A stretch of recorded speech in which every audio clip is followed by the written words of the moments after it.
Hello. This is the first video for WellSpan Spine Care patients who are getting ready to have surgery.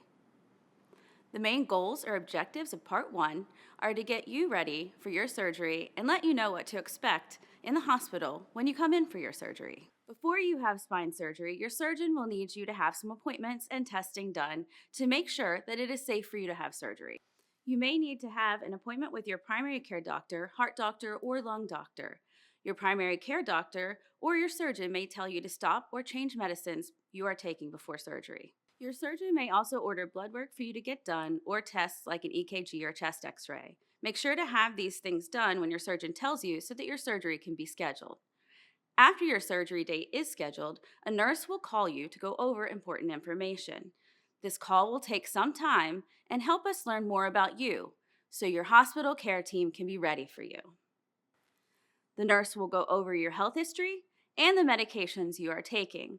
They will let you know what medicines to take the morning of your surgery and what medicines you should not take on the morning of your surgery. The nurse will make sure that our anesthesia team reviews your history before your surgery. They will also talk to you about your advance directive. An advance directive is a type of plan that lets everyone from your doctors to your family know how you want to be treated if you need medical care and aren't able to choose for yourself. Things can happen between the time you had a phone call from a nurse to the time of your surgery. There are some things we need to know about before your surgery. Letting us know these things will help us keep you safe. We'll need to know about any changes in your health since your last visit to our office. We'll also need to know if you have any changes in your symptoms or any new ones. It will be important to call your surgeon's office if you have had a cold, cough, fever, or any problems with your skin like scrapes, cuts, rashes, bug bites, burns, poison ivy, or any new red areas. Please call your surgeon's office if you notice changes in your health or symptoms, illness, or skin problems. Also, for your safety, please make sure that you do not shave before surgery. You should not shave for 3 days or 72 hours before your surgery. Next, let's talk about how to get your skin ready for surgery. Cleaning your skin is very important before surgery because it will help prevent infection. It can also help you heal faster after surgery. You will get a bottle of surgical scrub from us before surgery that looks something like this. This is a special soap that kills germs to get your skin ready for surgery. You will use half of this bottle when you shower the night before surgery, and the other half when you shower in the morning of your surgery before coming to the hospital. The night before your surgery, take a shower with the shampoo and face wash that you normally use. Clean your hair and wash your face. Make sure to rinse everything off really well. Once you have it all rinsed off, use half of the surgical scrub bottle that was given to you and take about 5 minutes to wash from your neck down. Stay away from your genitals and rectal areas. Once the soap is on, wait 2 minutes before you rinse it off. Dry off with a clean towel after your shower, then get dressed in clean pajamas or sleep clothes. It is important that your bedding is clean. You should not let your pets into your bed the night before surgery.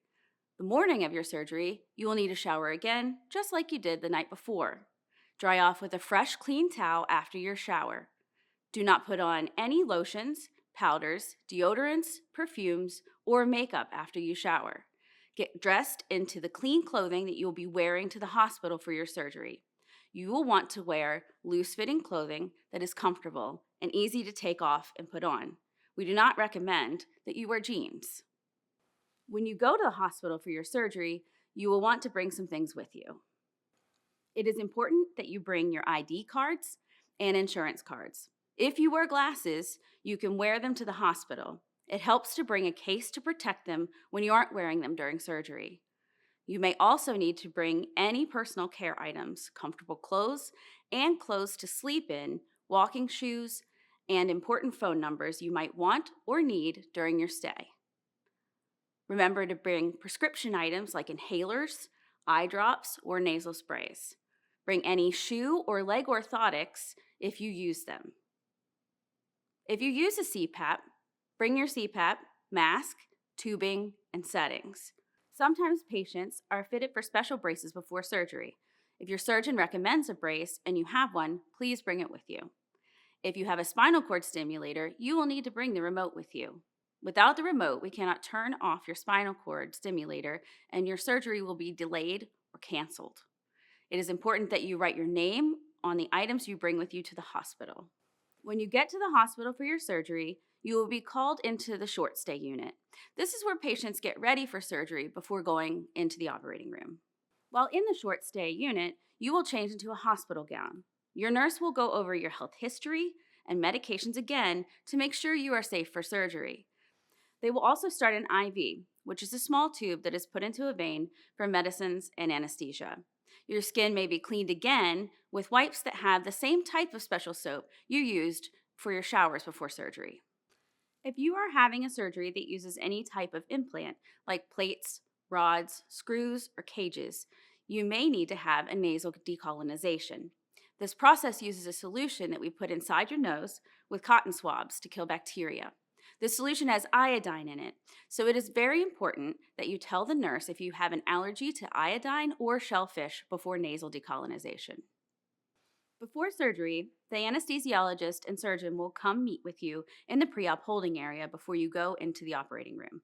When it is time for your surgery, your surgical team will take you to the operating room. You will be hooked up to machines and monitors, and your surgery will take place. When your surgery is over, you will be taken to the post-anesthesia care unit. This is also called the PACU. This is where you wake up after surgery. Most patients stay in this area for an hour or two after surgery. This brings us to the end of the first spine surgery video. In the second video, we will talk about what happens in the hospital when you wake up after your surgery and how to care for yourself when you go home. I will see you soon for part 2.